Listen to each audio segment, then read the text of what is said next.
vista de ver la realidad. Reflexiones nos ayudará a aprender algo nuevo, ampliar el horizonte por medio de nuevos conocimientos, identificar fortalezas, oportunidades de cambio. Esto y más es Reflexiones. Bienvenidos.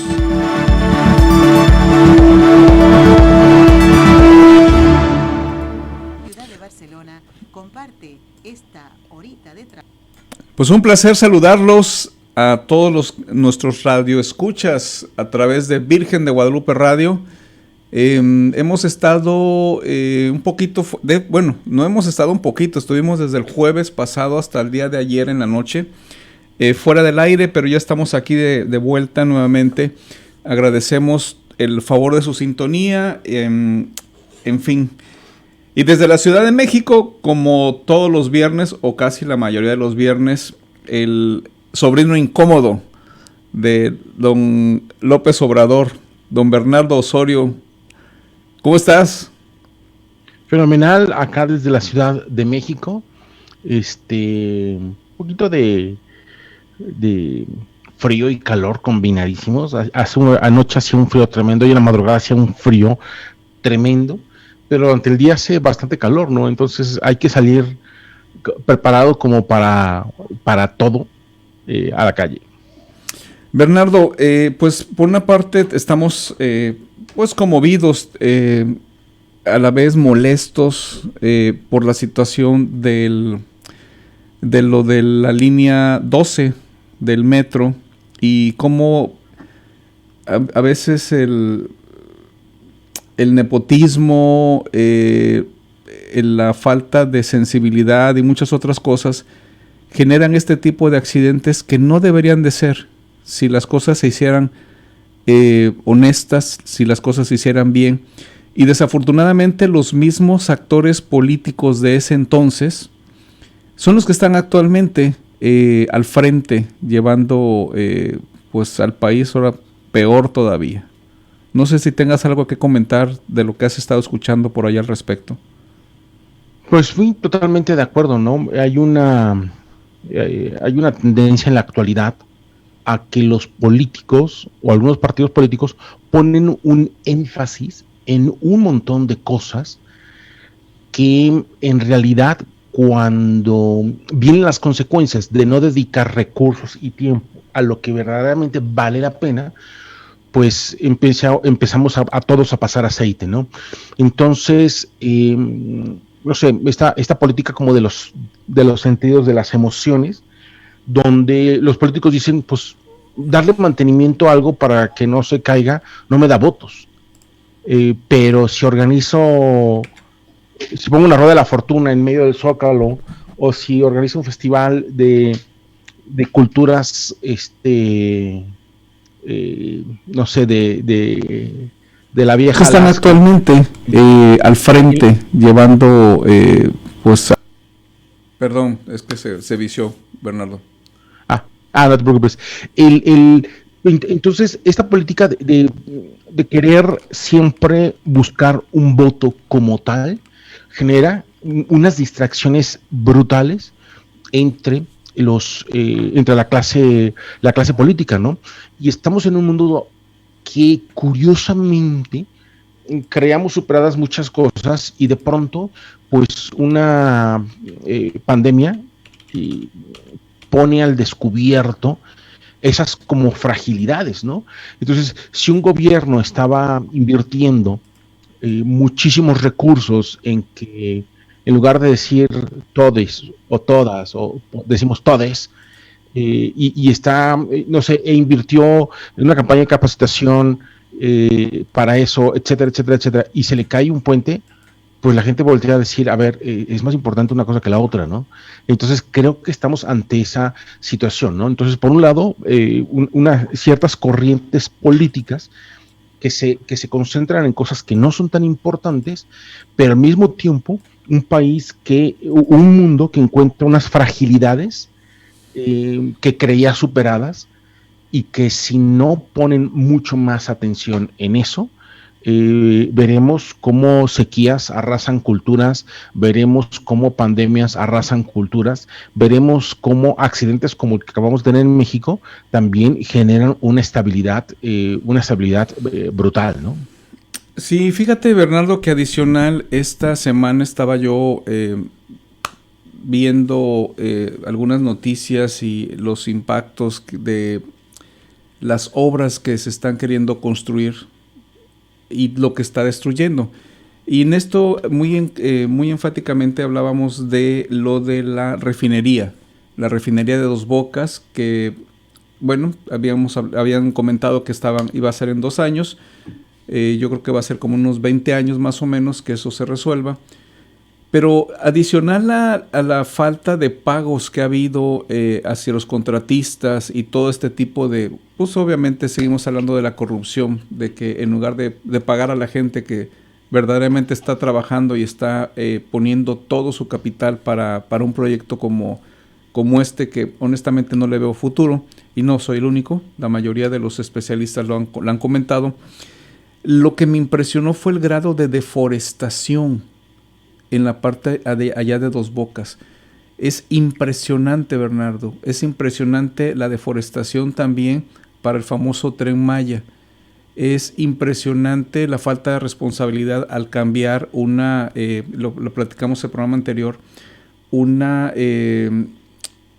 ruta en lo que es el Valle de México, de los aviones, por un capricho de un aeropuerto que al final del día la historia juzgará, pero no va a funcionar ese aeropuerto. Pienso que a la vuelta de que termine este sexenio, si es que termina, porque ya ves que ahorita andan con esa idea de querer extender el mandato, porque pues no tuvo oportunidad el señor en este tiempo de hacer algo, dice que por la pandemia, y ya con lo que pasó con el presidente y ministro de la Suprema Corte, que extendieron 2 años más. No sé qué vaya a pasar al final del día, pero esperemos que ya los mexicanos, a través de los votos de la próxima elección, hablen fuertemente y sea un castigo fuerte en cuanto a los votos contra Morena. Fíjate que a mí me llama mucho la atención cómo hay ciertas reglas o ciertos criterios que son fundamentales, porque bueno, el tema de hoy es el orden, las jerarquías, ¿no?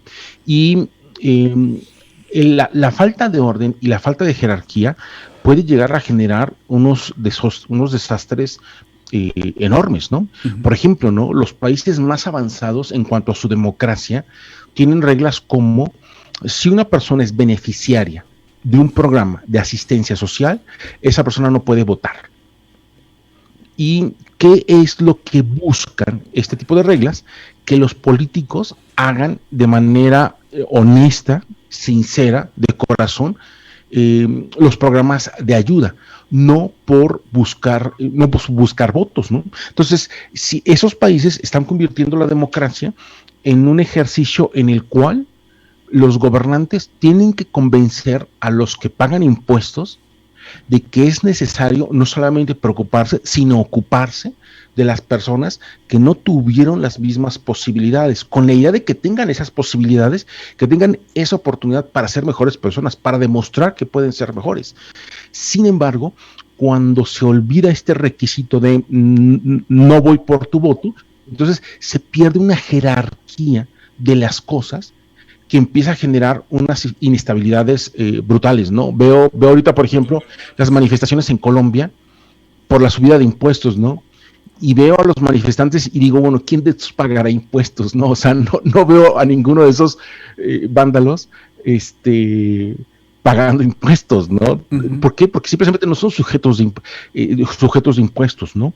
Parte de los problemas, por ejemplo, de la línea que se cayó del metro es que los metros se construyen rectos, así, derechitos. Para eso fueron construidos. Son más o menos como los trenes. Los trenes son mucho más robustos, pero el metro fue diseñado para construirse recto. Entonces, y el trazado original se fue modificando, metiéndole curvas que terminaron por minar el mantenimiento o la capacidad del metro para automantenerse. Entonces, esta falta de jerarquía en cuanto a prioridades y que hace que una obra carísima haya desjerarquizado las prioridades, pues entonces generó ahorita ya la pérdida de vidas humanas, generó ya una pérdida económica también interesante, porque el trazado sigue lleno de curvas, y mientras existan esas curvas, los trenes tendrán más o menos los mismos problemas, ¿no? Por ejemplo, otra de las causas del accidente es que por buscarse un ahorro se compraron trenes más baratos, pero que no eran de la medida o del estándar de las vías. Entonces, ¿qué es lo que genera? Cuando algo no está hecho para algo, termina desgastándose. Y no estamos haciendo necesariamente una crítica de orden político. Lo que estamos diciendo y lo que estamos aprovechando es que hay un gran dolor humano causado por el desorden de ideas de las personas, ¿no? No se trata solamente de mencionar a una sola corriente o a un solo partido, pero lo que sí, Adrián, hay que poner énfasis es en que el desorden, la falta de jerarquía, no solamente nos genera algunos problemas, sino nos genera grandes problemas. No, Bernardo, y obviamente vemos el precio de la corrupción al final del día. Como tú mencionas, el quererte ahorrar, entre comillas, porque te aseguro que si costaban $10, lo vendieron en 50, ¿no? Y se quedaron con ese dinero. Entonces, cuando vemos tanta situación con tanto desorden, fíjate que para San Antonio, anteriormente estaba Interjet, que era la línea que finalmente tu tío se echó también. Y bueno, empezó a venir de forma, no en vuelos directos, vuelos de Viva Aerobús hacia San Antonio. Entonces me acuerdo, eran como 2 vuelos, una cosa así, durante la semana. Actualmente, Bernardo, hay 3 vuelos diarios directos de Monterrey a San Antonio, y también hay otros vuelos que son directos de México a San Antonio, de diferentes líneas aéreas. La semana pasada que estuve en Monterrey, es impresionante, Bernardo, la cantidad de gente. Los aviones vienen llenos hacia San Antonio, y la gente que viene a vacunarse. Es triste, Bernardo, aquí lo que sobran ahorita son vacunas. La verdad es que mucha gente no se vacuna, etcétera, pero tú vas y sin cita, sin nada, te ofrecen la vacuna.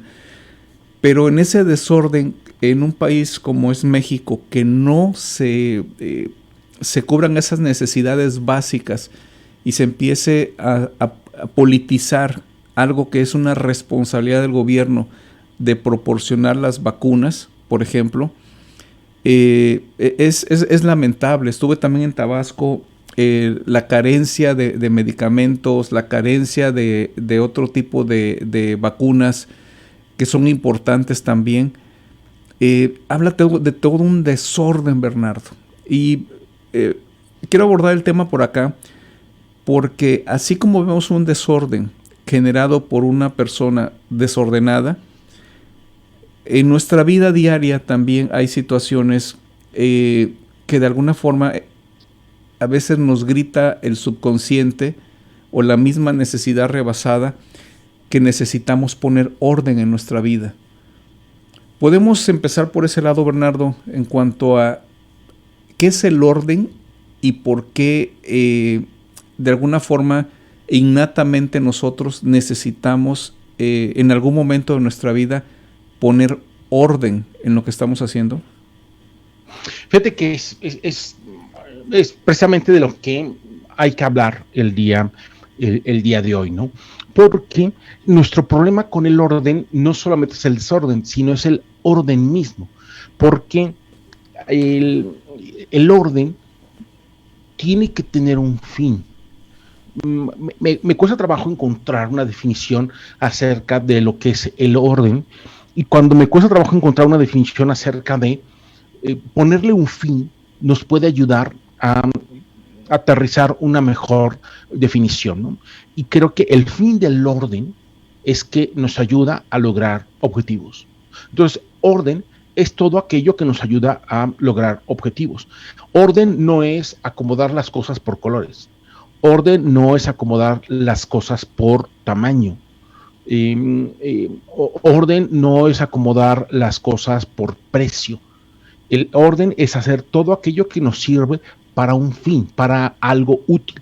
Fíjate, por ejemplo, en una ocasión hice un coraje y una frustración tremenda porque hice una actividad con un grupo de unas 40 personas con Legos. Tomé una certificación que se llama Lego Serious Play y pues bueno, aprendí a hacer actividades utilizando Legos, ¿no? Entonces cada persona tenía que construir un modelo que resolviera una problemática que tenía la empresa. Entonces cada quien hizo ese modelo, estábamos sentados en una mesa enorme donde cabíamos todos y la idea es que cada quien iba a poner su modelo construido con Legos y después íbamos a tomar lo mejor de cada modelo para construir una respuesta que nos podía ayudar a solucionar el problema central o principal, ¿no? Entonces, bueno, pues antes de llegar así a como que a la recta final, dije, bueno, pues vamos a tomar un cafecito y unas galletas, ¿no? Entonces fuimos a tomar un café y unas galletas y en eso alguien con demasiada iniciativa dijo, voy a poner orden a esta mesa. Entonces movió todo, lo puso por colores, lo puso por tamaños, esto, lo otro, y cuando llegamos a la sala de juntas y veo la sonrisa entusiasta de esta persona que me dice, mire, ya puse orden en la mesa. Uf, pues deshizo el mapa, destruyó totalmente el mapa, la intencionalidad y no logramos nuestro objetivo porque alguien creyó que eso era orden. Entonces, Adrián y gente que nos escucha, el orden no es un fin por sí mismo, es una serie de acciones que nos permiten cumplir con un objetivo que es útil, que sirve de algo, ¿no? Entonces, no nos despistemos con cosas que no son orden, porque en ocasiones el ver todo acomodado por tamaño, por color, por dimensión, por precio, creemos que eso es orden. No, eso no es orden. Si eso no ayuda a cumplir un fin, entonces eso no es orden, Adrián. Bernardo, quiero pensar en diferentes tipos de orden. Vamos a pensar en el orden mental de nosotros, poner ese en sintonía, por así llamarlo, la parte mental, la parte psicológica, la parte espiritual y la parte emocional. Y hablo de emocional en todo el ámbito de este sentido de la palabra. Y también del orden en un plan de vida. ¿Podemos empezar con alguno de estos? Sí, totalmente. De hecho, vamos a utilizar algo que se llama la metodología Kaizen, es con K.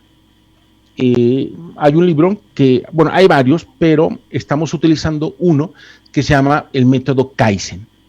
Y este es un método que es bien interesante porque comenzó como una respuesta a los problemas posteriores a la Segunda Guerra Mundial, cuando el grupo de países ganadores dijo, pues lo que necesitamos es que los otros países sean estables, crezcan y no tanto someterlos, sino que crezcan, ¿no? Entonces empezaron a meterse en los elementos culturales, por ejemplo, de los japoneses, para tratar de sacar adelante una metodología que ayudase a generar el orden posterior a la guerra, ¿no?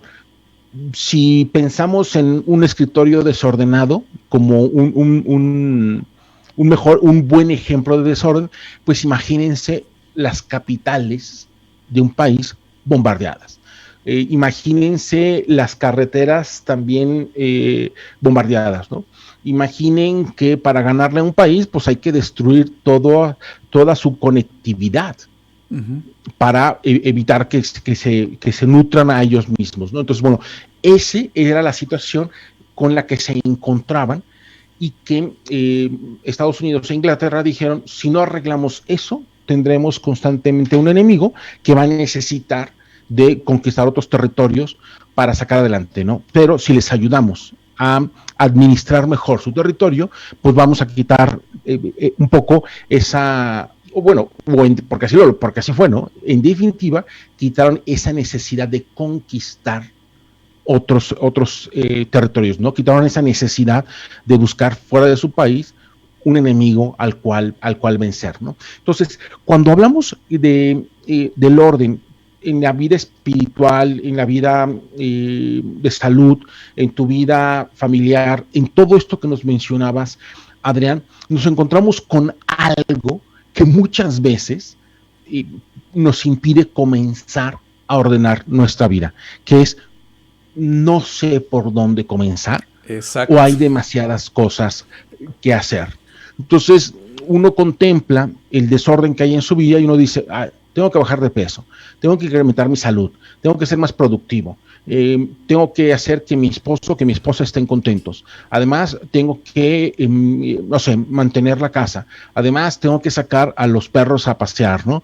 Además, llega un momento en que ese desorden te abruma y se convierte en el principal obstáculo para comenzar a generar orden. Si nos vamos en el terreno espiritual, pues Adrián, uno dice, bueno, me confieso o voy diario a misa o rezo el rosario o leo un libro de espiritualidad o memorizo la Biblia o aprendo a rezar o no sé, leo o me meto a hacer yoga y llega un momento en que el cerebro se bloquea, porque así es el cerebro.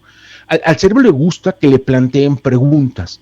El cerebro, y el nuestro, el de los seres humanos, se diferencia esencialmente del de los animales en que puede resolver problemas. Entonces, la vocación del cerebro es resolver problemas, pero el punto es que cuando el problema es demasiado grande, el cerebro simple y sencillamente no puede identificarlo como un problema porque no lo puede resolver. Perdón, Bernardo, perdóname, aquí te voy a interrumpir tantito. Esta misma situación que hablas del cerebro cuando se bloquea es similar, por ejemplo, cuando tienes un trauma. Vamos a pensar una cuestión voy a ir a un extremo, que de hecho vamos a estar hablando de este tema, de un abuso sexual, por ejemplo. Cuando una persona es abusada o tiene una situación de este tipo, el cerebro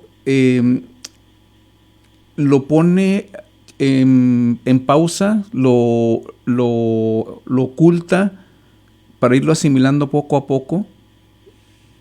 No, lo oculta, pero siguiendo como una lógica idéntica al coma, al coma que puede entrar una persona o al coma inducido. Es decir, no puedo con esto y por lo tanto me desconecto, ¿no? El cuerpo entra en coma cuando no podría lidiar con el dolor que está sufriendo. Estamos hablando de algo físico y por lo tanto entra en coma. ¿Por qué? Porque el cerebro no puede administrar tanto dolor, ¿no? Entonces, algo similar pasa con un cerebro, con una espiritualidad, con una psicología que ha pasado por una experiencia de violación, ¿no? Es muy interesante que el protocolo o uno de los protocolos para identificar o validar que alguien pasó por una situación como esa es, por ejemplo, que recuerde muchos detalles de ese momento, excepto el momento. Es decir, la persona podría hablar de texturas, olores, sabores, entornos, colores, el lugar donde fue, recuerda con muchísima precisión todo eso. No puede recordar o se bloquea si le preguntas directamente sobre el evento. Entonces, una de las formas que utilizan los especialistas para decir, efectivamente, esta persona pasó por una experiencia como esta, es que recuerde muchísimos detalles. ¿Por qué es esto? Porque el cerebro, para huir de tanto dolor, se aferra a un montón de elementos del entorno como un mecanismo para mantenerse vivo, pero de una manera muy desesperada, ¿no? Cuando a un niño pequeño se cae y se raspa la rodilla y cree que se le van a salir los riñones por la raspadura de la rodilla, pues para intentar calmarlo, pues le das una galleta. Y la galleta lo distrae y ya deja de llorar y ya ve para adelante, ¿no? Algo similar, pero muy sofisticado, sucede con el tema del abuso a menores, ¿no?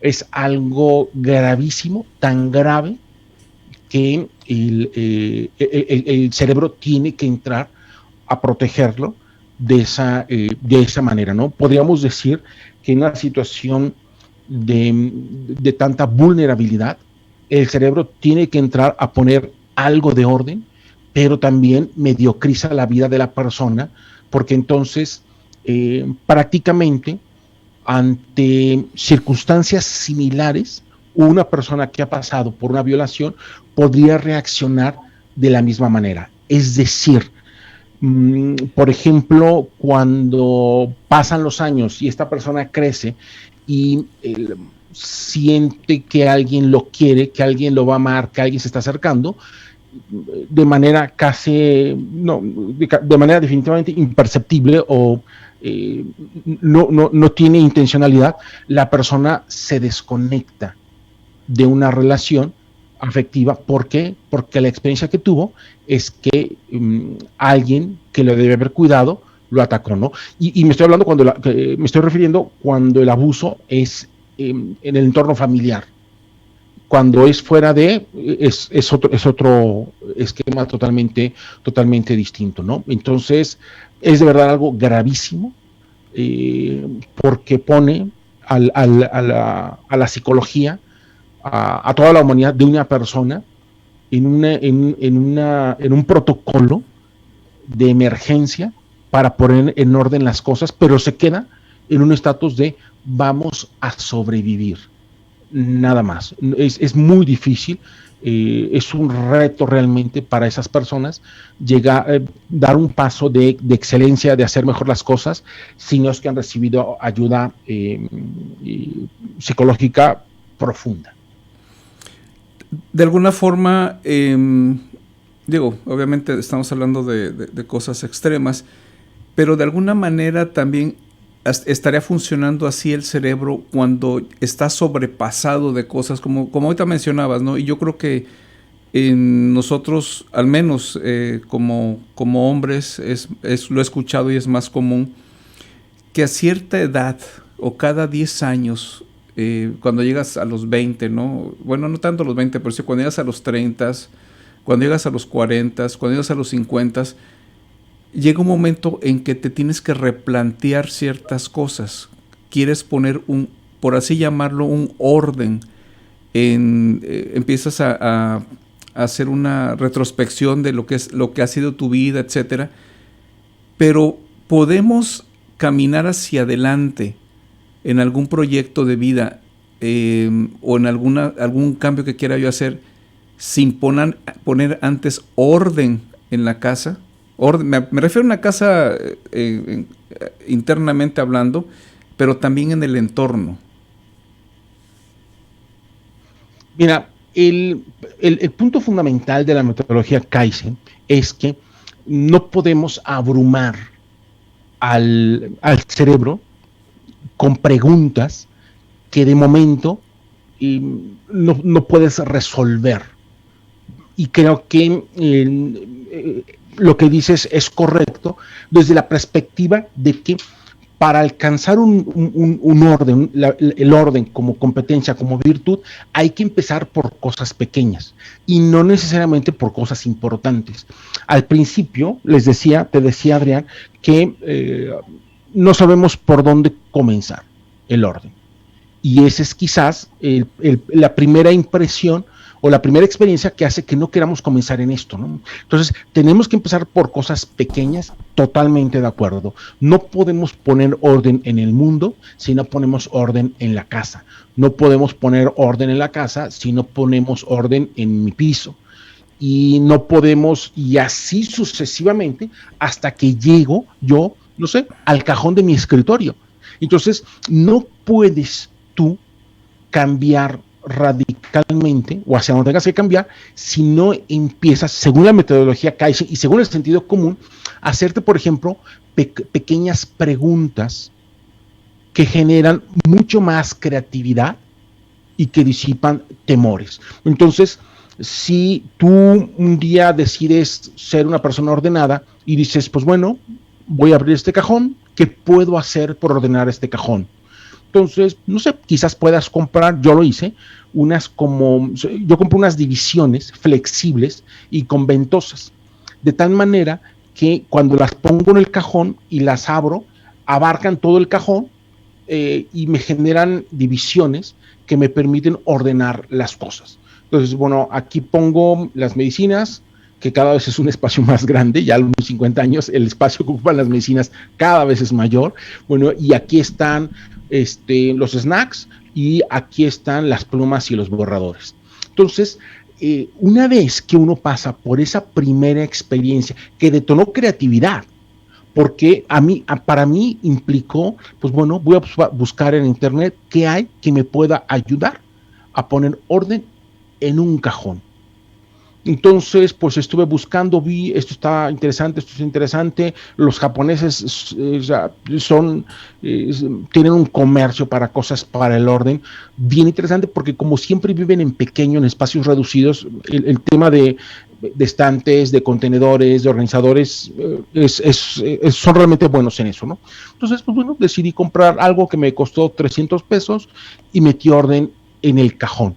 Y cada vez que abro el cajón, me inspira. Digo, caray, sí puedo generar orden. Bueno, ahora vamos a algo más, quizás todo el cuarto o toda la casa o mi agenda del día. Pero Adrián y gente que nos escucha, si queremos meter orden en nuestra vida, tenemos que dejar de plantearnos preguntas que abruman al cerebro y tenemos que comenzar a hacernos preguntas pequeñas que disipan temores, pero que además generan creatividad.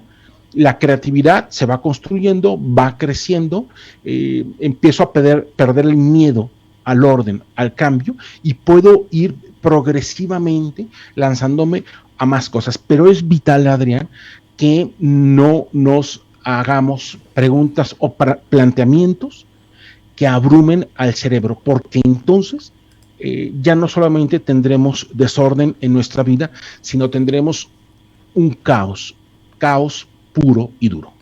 Entonces, de alguna forma, el error al querer poner orden es hacernos preguntas, replantearnos cosas, el por dónde empiezo, etcétera, etcétera.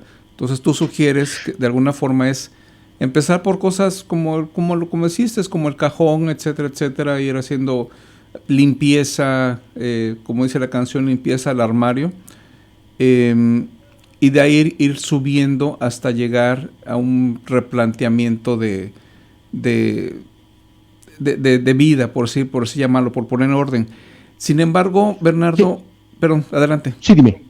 Sí, dime, adelante. Sin embargo, es difícil quitar esa costumbre, desaprender el hacerse primero ese planteamiento y saturar al cerebro con las preguntas. Te voy a hablar en mi caso personal. Ahorita tengo esa necesidad de reajustar mi vida en muchas cosas. Son demasiadas cosas que hay, el plato está lleno y realmente aquí el punto está, son cosas que hay que hacer ya. O sea, no hay mucho tiempo, muchas cosas ya tienen tiempo encima, pero el punto está ¿por dónde empiezo? Cuando esto ya, o sea, como tú mencionas, te bloquea completamente la mente porque son demasiadas y todas son urgentes, todas son importantes. Mira, es un buen planteamiento y lo que te diría es, para destrabar ese planteamiento, hay que entender que todo orden contribuye al orden. Entonces, si yo empiezo por ordenar algo, estoy contribuyendo al todo. Y después me voy a otra cosa, y después a otra, y después a otra. Lo que es bien importante es entender que cuando creo que lo que estoy haciendo es insignificante y que realmente tendría que estar ocupándome en aquello que implica el 80% de mi desorden, pues bueno, cuando pienso así, jamás lo he logrado. Y han pasado años y años y años y no lo he logrado. Porque además, el hecho de hacerte pequeñas preguntas también implica un cambio mental, que es tener pensamientos pequeños o tener respuestas pequeñas, porque el cerebro lo hemos acostumbrado a hacerse preguntas grandes que terminan por nublar la mente, por abrumar la mente. Pero también puede estar pasando que una vez que me hago preguntas mucho más sencillas, mi respuesta tienda a ser mucho más complicada de lo que se necesita. Entonces, hay que ir completando como rompecabezas para que esta metodología funcione, ¿no? Es una metodología más, no tiene por qué, no es una fórmula mágica o secreta, sino que hay algunos a los que les pueda servir más que a otros, pero ha resultado tener cierto éxito, o bueno, bastante éxito, ¿no? Entonces hay que hacerse preguntas pequeñas para no abrumar el cerebro, pero también hay que acostumbrar al cerebro a también dar respuestas sencillas, ¿no? Un ejercicio que nos podría servir es preguntarle a los niños, a los pequeños, ¿cómo harías tal o cual cosa? E ir encontrando que hay respuestas quizás que no habíamos visto, porque simple y sencillamente nuestro cerebro está acostumbrado a plantearse solamente preguntas enormes, ¿no? Que obstaculizan, ¿no? Entonces, si tengo que arreglar mi cajón y me hago la pregunta de, bueno, no voy a empezar a arreglar mi colonia, voy a empezar a arreglar mi cajón. Pero si la respuesta es, tengo que buscar una solución que voy a patentar para lograr salir en Shark Tank y convencer a todos los tiburones para que inviertan millones en mi invento, estás cayendo nuevamente en esa tentación y estás abrumando al cerebro porque lo estás obligando a dar una respuesta que tiene que convencer a Jeff Bezos y a Steve Jobs de invertir en tu solución. Entonces, nosotros mismos nos estamos dinamitando, nos estamos poniendo el pie en esto de generar el orden, Adrián.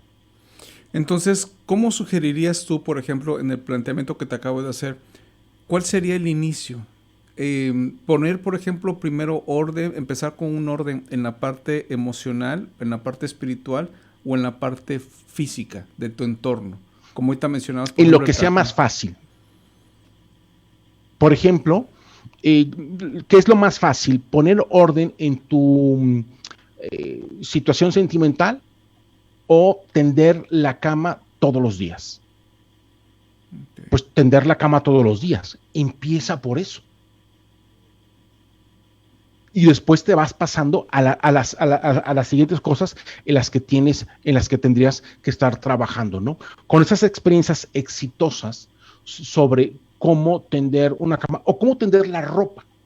Por ejemplo, ¿no? Yo tenía enormes problemas en mi closet y un día llegaron una persona de mantenimiento y venían a fumigar, venía la supervisora y así como que yo empecé a abrir cosas y me dijo que si seguía doblando, era una mujer con mucha personalidad, ¿no?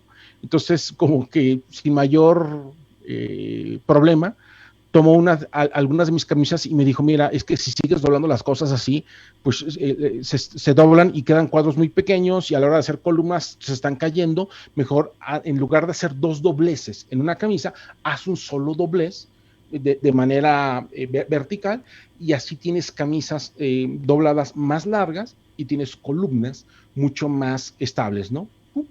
Entonces, bueno, ese consejo me ayudó a tener mucho más orden en el tema de mi closet, ¿no? Entonces, esa experiencia nos tiene que llevar a todos nosotros a decir, bueno, de mi vida emocional, ¿qué tendría yo? ¿Qué opciones tengo para trabajar, no? Puedo relacionarme mejor con las personas, puedo tener relaciones más duraderas, puedo tener relaciones mucho más valiosas. Escoge la que tú quieras, pero la que sea más fácil de lograr, y te debes de lanzar por alguna de esas, ¿no? Es detenerse a decidir cuál es la más en la que tendrías que trabajar, porque es la más importante, es volver a caer en la trampa de abrumar al cerebro. Wow, Bernardo. Ahora, en la parte de los, bueno, por lo que mencionabas tú, de una u otra forma, ya los niños, los adolescentes ya tienen otra forma más automatizada en ese aspecto del orden, ¿verdad? Sí, lo tienen mucho más automatizado y tienen respuestas más sencillas. Mira, el otro día platicaba con una cliente y me decía, es que, no sé, me maltrata, me humilla, no sé, no me toma en cuenta, me dijo que no me quiere, y me dijo, y pues lo que quiero es mejorar mi relación. Entonces, pues, le tuve que decir, ¿y por qué quieres mejorar una relación con una persona que no te quiere? Y me dijo, pues sí, ¿verdad? Pues sí.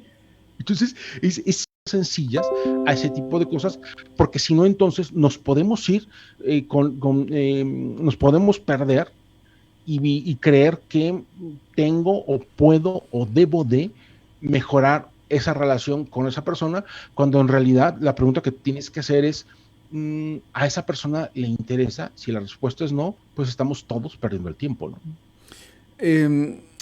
Hace un momento hablabas, por ejemplo, de que orden no es el hecho de colocar por colores, por tamaños, ese tipo de cosas. Empecé a ver una película, no la he terminado, de un periodista muy exitoso que está haciendo una investigación de un caso X. Si tú ves su escritorio en la parte donde él trabaja, y si tú ves su carro, es un desorden. Es un verdadero desorden. Papeles, cosas, o sea que te da de todo, ¿no? Más a los que somos un poquito obsesivos en ciertas cosas. Esto habla de la personalidad también en cuanto a cómo está su vida organizada, o es independiente. No, habla totalmente, ¿no? Yo lo tengo clarísimo, ¿no? Las personas que tienen un desorden a ese nivel en su entorno cercano, tienen un problema incluso quizás de una autoestima muy fuerte, o incluso hasta de un como cuadro de autodestrucción, o incluso también podría ser un cuadro de no puedo desprenderme de ciertas cosas, no puedo cerrar ciertos ciclos, ¿no? No sé, cuando una persona te muestra su biblioteca y está ordenadísima esa biblioteca, y ves, bueno, algunos libros que leyó en su adolescencia y luego los últimos libros que ha leído, perfecto. Pero cuando llegas a un lugar que es un desastre y te encuentras, no sé, una hoja blanca con figuras hechas con sopa de pasta, que fue lo que, y resistol, que fue lo que hizo en el kinder y que todavía lo conserva, dices tú, bueno, pues ¿qué pasó en el kinder? Que no puedes cerrar ese ciclo, que no puedes despedirte de ese ciclo, ¿no? Entonces, Son casos, Adrián, y gente que nos escucha, en los que uno quizás pueda llegar a pensar que, no puede ganar, sino que un ejemplo como el que estamos dando ahorita, ayuda a entender la metodología Kaizen. El orden físico no es tan importante como explorar el orden espiritual o psicológico. Entonces, ¿puedo luchar yo por tener mi biblioteca ordenada? Sí, pero hay un fantasma en ese trabajo del kinder que hace que lo tengas ahí custodiado. Tienes que resolver primero esa parte y créanmelo, quizás hay mucha gente que se pueda llegar a dar cuenta que en el fondo no era desorden, sino que eran mecanismos para protegerse, ¿no? Entonces, por eso es bien importante plantearse preguntas sencillas, enseñarle al cerebro a dar respuestas sencillas, pero hay un tercer elemento que es realizar también acciones pequeñas para ir detonando el orden en nuestra vida, ¿no? Ahora, si bien como mencionas, no, una cosa no representa a la otra, ser una persona muy ordenada, como por ejemplo que decías de la biblioteca y todo esto, tenemos de alguna forma nosotros, en el caso de los pequeños, ayudarlos para que sean ordenados, es decir, como tú mencionabas, bueno, tiene tu cama, levanta las cosas, etcétera, o no enfocarnos tanto en eso y mejor ayudarlos a desaprender o desaprender junto con ellos lo que es verdaderamente importante en el orden psicológico y en el orden emocional. Fíjate que hasta ahorita que lo estás mencionando, me queda claro que si observamos a un niño jugar, quizás observemos un orden que nosotros como adultos no hemos logrado sostener. Y como además el pequeño está como llamado al orden, como una vocación al orden, porque a los pequeños les fascina armar rompecabezas, acomodar piezas, embonar cosas, probarlas, sentirlas, como escanearlas, ¿no? Definitivamente hay muchas cosas que les pasan a los niños, ¿no? Pero lo que definitivamente no podemos hacer es buscar un orden por un orden como tal y dejar la observación para después o como algo intrascendente, ¿no? Entonces, no sé, imagínense, por ejemplo, que un niño pone sus juguetes como tendiendo una barrera alrededor de su cama. Entonces, a lo mejor lo primero que se nos viene a la mente es, no, aquí tiene que haber orden y aquí, a ver, antes de irte a dormir, quítame tus juguetes de ahí y ponlos en su lugar. Sí, de acuerdo, lo tienes que lograr, pero la forma de lograrlo no es ordenarlo, no es ordenárselo solamente, sino preguntarle, oye, chaparro, ¿y por qué dejas los juguetes ahí? Ah, no, pues es que en la noche tengo miedo. Bueno, entonces el problema no es el orden, el problema es el miedo, y es lo que los papás tenemos que hacer, ¿no? Porque definitivamente, pues sí, los niños tienen que entender que tiene que haber orden, pero esa forma de entenderlo, número uno, es descartando que sea otro el motivo, pero además haciéndolos pasar por la experiencia de que el orden tiene cierto sentido, ¿no? Cuando uno decide arreglar su cajón, pues no solamente por tener como un monumento al orden, sino porque ya no quiero pasar por la experiencia de que cada vez que necesito el cable tal para conectar la pantalla con el celular, tengo que meter la mano al cajón como si fuera concurso de Chabelo y a ver, cuate, ¿qué cable sacaste? ¿No? Pues no, pues este no es, ¿no? A ver, cuate, vámonos a la catafixia, vamos a meter la mano para buscar este otro cable. Y es muy frustrante, es un estrés que tú no necesitas.